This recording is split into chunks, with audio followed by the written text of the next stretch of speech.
Opposition supporters faced off against riot police firing tear gas in a slum in Kenya's capital on Monday, hours before the official announcement of the results of the rerun elections. Supporters of the main opposition candidate, Raila Odinga, have already branded the election a farce. He boycotted last week's vote. Earlier in the day, a group of students were caught in the crossfire between Kenyan protesters and police in the impoverished neighbourhood of Nairobi. Two schoolgirls collapsed after being exposed to tear gas fired by police. Kenya's attempts to conduct a democratic election were curtailed many times because of violence, accusations of rigging, and lack of compromise between political parties. As a country, I just need to discuss how we will... At the centre of almost all elections ending with turbulent violence in recent years is Raila Odinga, the leader of the opposition, National Super Alliance, NASA. Odinga has stood for president 3 times before. He was placed third in 1997, and in both 2007 and 2013 he cried foul.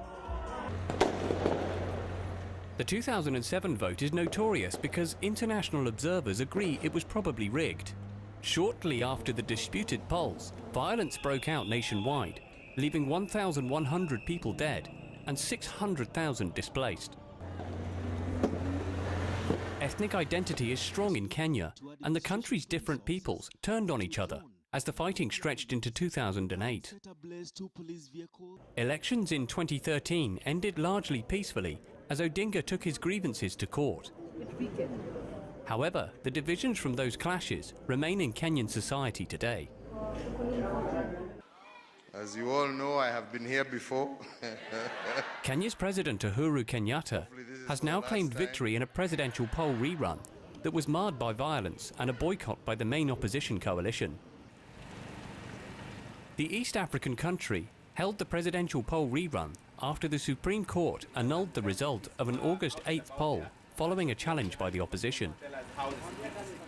The ruling Jubilee coalition probably expected that they would at least get the same number of voters to come out and vote for President Uhuru Kenyatta as had done in the original August election. However, according to an interim report from the Commission, around half of the people who voted in August did not vote again in October. The poll was not held in 25 constituencies across 4 counties.